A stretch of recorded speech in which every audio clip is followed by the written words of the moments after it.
there, everyone, and welcome to yet another edition of 16 Minutes with Lizz Ntonjira. And today we're going to talk about something that a lot of us, including myself, struggle with, and that is money management. And today I'm joined by Esther Kariuki, a youth program manager at Centonomy. And as you all know, Centonomy works with people to help them manage their wealth in a more efficient way. Welcome.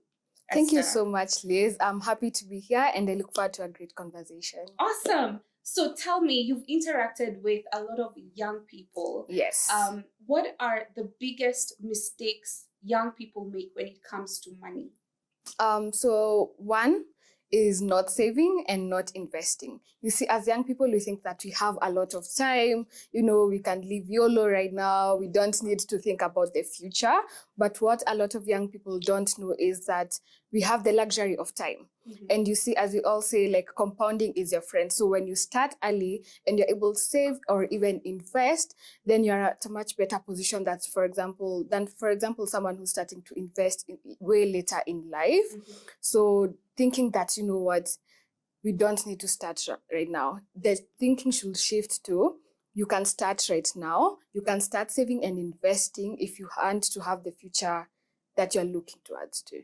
Yeah, so we ran a little poll with the Lizz Ntonjira network to just see if members of our network, whose average age is 27, to see how well they know about money matters or money management. And we had a couple of questions that we asked them. The first question was, do you currently get an income, whether it's a salary or a business income from your business? And 71% of them said yes. I'm so proud of the LNNers. And 28% said no. Do you make financial savings? This was quite a fantastic, a really good surprise, because 75% of them said that they do save, which is really good. Yes. While 24% said they don't save. Are you currently in debt? And we're going to get to talk about debt more comprehensively. And we asked, are you currently in debt? And 54.7% said yes, they are in debt, with 45.3% saying no, they're not in debt. And our final question was, do you know how to manage your debts? Yeah. And 70% said yes, they do know how to manage their debt, with 30% saying they don't know how to manage their debt. Let's start with saving. A lot of people think I need to start big. Is that the challenge that we get with a lot of young people? Previously, when people have conversations around saving, they always speak about big figures, for example, 50,000, 100,000. What wasn't clear before is the fact that there are options that you can use to start with as little as 500 bob, as little as 1,000, and even 100 shillings, for example, per week. So that's partly the reason, but also the other thing is people didn't know, or other people save without knowing why they're saving. For example, for emergencies, and that's a separate thing where you're saving money so that when it comes to a rainy day, you have access to those funds. But then what are the other things that you want your money to do for you? So say, for example, in 10 years, you want to own a home, for example, and maybe you are 20 years old, you want to own a home by the time you're 30. So then that means then you need to set aside money and save towards that goal of buying a home. And then you work backwards, because now you'll say, I want to buy a home or even build one in this and this location. So you can relatively check, for example, how much does land cost in that place? How much does a house cost? What are the relative figures? And say, for example, you get, and this is just a relative amount, a million, for example. A million right now won't be valued at a million that time. Yeah. So of course you need to factor that in mind, and you need to factor in, for example, inflation.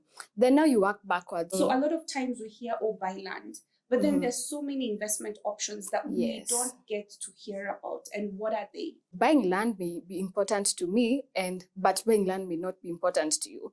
So then that means if you give me advice to buy land, then I shouldn't take your advice. I should be thinking, does buying land really work for me and work for my goals?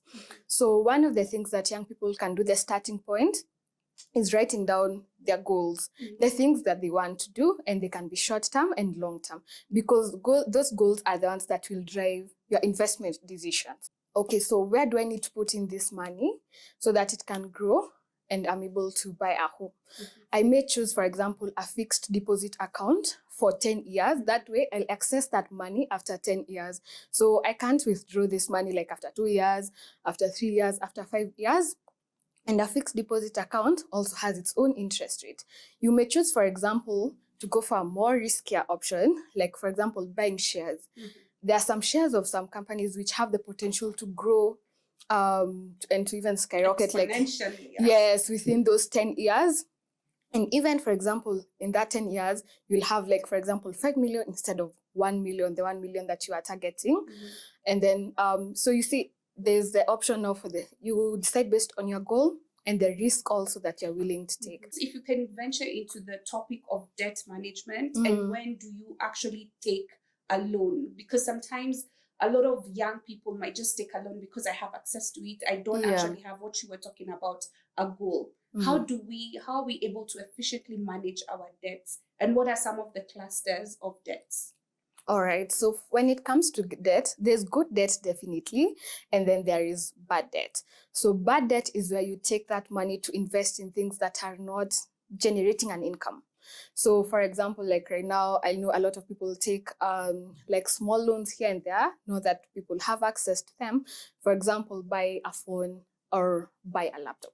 Maybe you need the laptop or the phone. For example, if this phone is essential to you getting an income, or you use this phone, for example, for social media content creation, or this laptop maybe to create and edit videos or things like that, then that's a good loan, because then it will help you generate income that you can use to pay for the debt and even continue generating income way after you've paid like off that debt.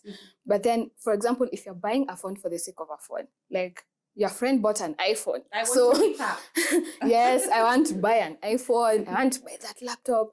I think that shoe is very cool. And then you take a loan. Then that's what we call bad debt, because you're stuck paying like for a loan that didn't even help you. And then now good debt is when you take like debt to like obtain assets that generate revenue for you. So at Centonomy, we normally say that assets are anything that generates an income for you, which is contrary to like business school and what you are taught in business school. Like an asset is something that you own. For example, like a home, if it's not generating an income for you, it's not an asset, you see. But for example, if you buy, or even for example, a car that you use daily, if you take a loan to buy a car that can be used for a taxi business, so that means you'll be generating income to pay for the debt and also grow yourself depending on the things that you want to do. And that's good debt, because you see that asset is generating income for you. And even after you've paid that debt, that money, you'll still be getting money, right? But if you're taking a loan, then to just buy a car for the sake of having a car, just because people, for example, in your office have a car, then also you have to be prepared with paying that debt and the other expenses that come with that car, like insurance, fuel, and things like that. Which takes me to living within our means, because a lot of times, I'm a fresh graduate, I've gotten a job, but then I want to live in this, really expensive house. Let me tell you, a lot of us started with bed sitters. I lived in a bed sitter where when you wake up, you're like, where's the rest of the house? It's right before you. Yes, exactly. So it's really good to appreciate the journeys that people have had. Yes. But the challenge is, I see Esther, she lives in this certain neighborhood, she drives this certain car, and I want to, keep up with her, yet she has 15 years she's been working. I think where a lot of people go wrong. And as you know, they say comparison is the thief of all joy. So in terms of because rent takes a lot of chunk in terms of the income that you make, whether you're an entrepreneur or you're earning a salary. And there's this rule, I don't know how true it is, that your rent should not be more than a third of what you make in terms of your net income. It depends on your needs, for example, because I may be working, for example, in a highly posh area, and so if maybe I go to live in a bed sitter in a certain location, I'll end up using a lot of money as transport, Yeah. but yet I could live closer, pay maybe a bit of rent, and it will save me time and it will save me money. So you see, the situation for that person is very different. Yeah. So it's very different from different people, but what people need to identify is what are your priorities. I think a lot of young people will struggle with not knowing what we want in life. Now, let's go to black tax, because you know, that's something that we've had conversations, we've seen them on social media, we've seen how it is. There are people who are pro it, others who are not. Just tell us about black tax. And black tax, for anybody who doesn't know, she's gonna define it. So in black tax, people say that, you know what, it's that money, for example, that you have to send home for certain things. For some people, they do it monthly. Some people, maybe it's like weekly, you know, and depending on the needs. Yeah, depending on the needs. And for, you know, even in some situations, maybe the need is not there, but because you're working, you're expected to contribute a certain amount. What I'll say about black tax is that it's different for everyone. Because you see, you may be coming from a family that really needs the help or the support.